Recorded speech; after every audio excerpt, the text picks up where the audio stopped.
प्यारे विद्यार्थियों, circle point YouTube channel पर आप सबों का स्वागत है। मैं एम चक्रवर्ती जीके जेस की श्रृंखला में आप लोगों का एक बार फिर स्वागत कर रहा हूं। चलिए, आज हम लोग क्लास 3 लिए हैं भारत के राष्ट्रीय प्रतीक में, जिसमें आज हम लोग का टॉपिक है नेशनल एनिमल, राष्ट्रीय पशु। ठीक, और राष्ट्रीय पशु बाघ से जितना भी एग्जाम में प्रश्न बन सकता है वो सब कवर किया गया है। ये नहीं कि भारत के राष्ट्रीय पशु सिर्फ बाघ है और कब अपनाया गया। बाघ से संबंधित कौन बाघ अभ्यारण्य है, अभी हाल में बाघों की संख्या क्या है, मतलब करेंट अफेयर के साथ मतलब फाइनल टच लेते हुए आपको बाघ से संबंधित जो भी प्रश्न है वो सब क्लियर कर देते हैं। तो चलिए बढ़ते हैं। हम लोग पहला टॉपिक लिए है राष्ट्रीय पशु आज का, ठीक है, नेशनल एनिमल। तो आप जानते हैं सभी कोई कि राष्ट्रीय पशु कौन है, बाघ, जिसको इंग्लिश में हम लोग टाइगर कहते हैं। लेकिन इसका वैज्ञानिक नाम आपको एग्जाम के दृष्टिकोण से याद रखना होगा, पैंथर टाइग्रिस लिनेथम।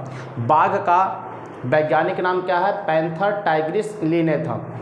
1 अप्रैल 1973 से राष्ट्रीय पशु का दर्जा दिया गया। बाघ को राष्ट्रीय पशु का दर्जा कब मिला, 1 अप्रैल 1973 से। इससे पहले पूछेगा भारत का राष्ट्रीय पशु क्या था, तो आप देंगे शेर या सिंह, शेर या सिंह। बाघ अपनी शालीनता, दृढ़ता, फुर्ती और अपार शक्ति के लिए जाना जाता है।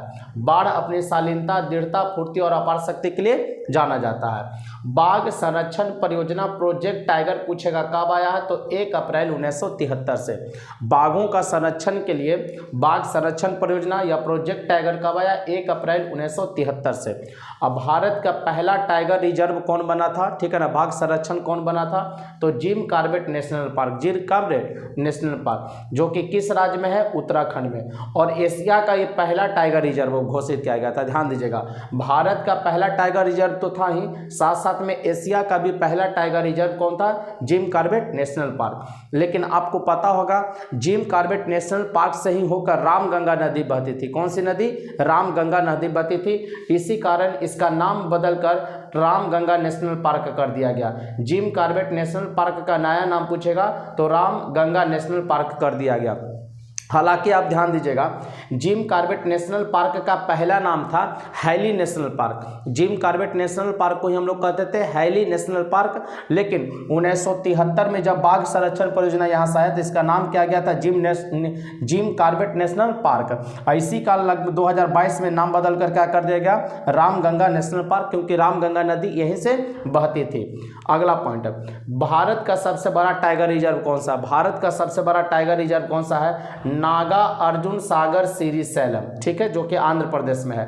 नागा अर्जुन सागर सीरी सैलम बाघ परियोजना जो है, टाइगर रिजर्व जो है कहाँ है, आंध्र प्रदेश में, जो कि भारत का सबसे बड़ा टाइगर रिजर्व है। सबसे छोटा टाइगर रिजर्व पूछेगा तो पेंच नेशनल पार्क मध्य प्रदेश में, पेंच नेशनल पार्क मध्य प्रदेश में।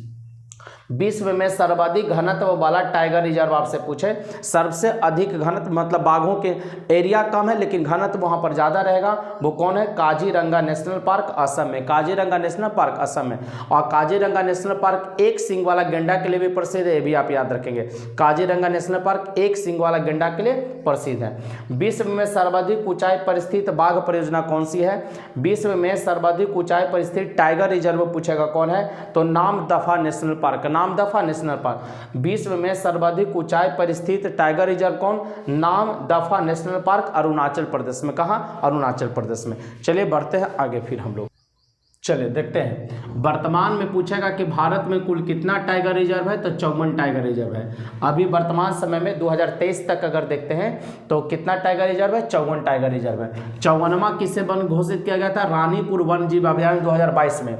54वां किसे घोषित किया गया था, रानीपुर वन जीव अभ्यारण्य उत्तर प्रदेश में है, 2022 में इसको 54वां घोषित किया गया। उसके बाद अभी कोई नहीं है, ठीक है ना, 54 अभी वर्तमान में है। आगे बढ़ेगा तो आप लोग को पता चलेगा।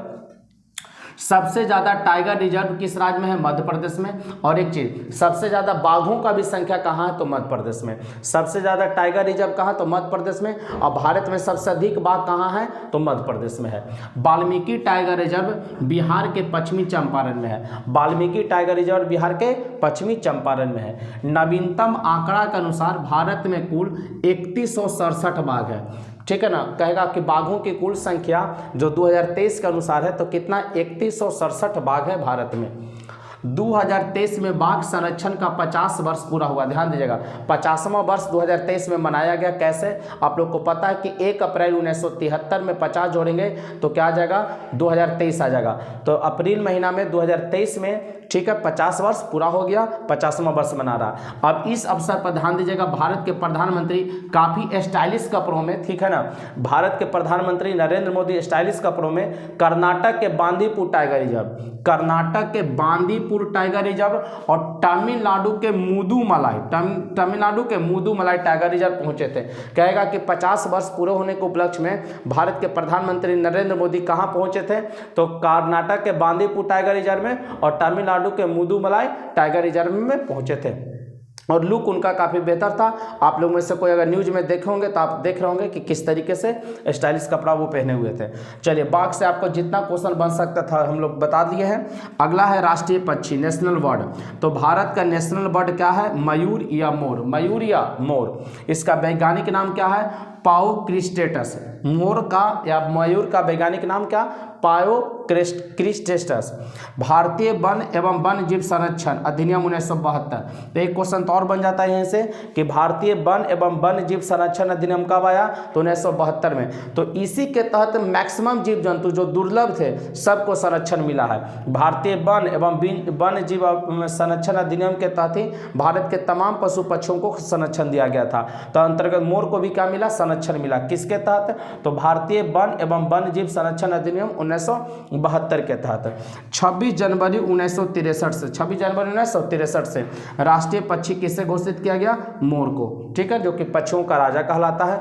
और आप एक चीज और याद रखिएगा मोर में कि जो मेल होते हैं ना, मोर मेल और फीमेल दो होगा, तो मेल के ही सिर्फ पंख होंगे, ठीक है ना। जो पंख होगा वो सिर्फ किसका होता है? मेल का होता है, ठीक है। तो मोर वैज्ञानिक नाम मुख्य रूप से याद रखेंगे पाओक्रिस्टेटस। इसको संरक्षण 1972 से और 26 जनवरी 1963 से भारत के राष्ट्रीय पक्षी के रूप में इसको दर्जा दिया गया, घोषित किया गया। तो बच्चों, आज के क्लास में बाघ से और मोर से जो भी भारत के राष्ट्रीय पक्षी और पशु से जो भी प्रश्न बन सकते थे सब आपके सामने है। आप इसे याद कीजिएगा, आपके परीक्षाओं के लिए काफ़ी महत्वपूर्ण साबित होगा। तो मिलते हैं हम लोग कल के क्लास में, तब तक के लिए जय हिंद, जय भारत, बेस्ट ऑफ लक।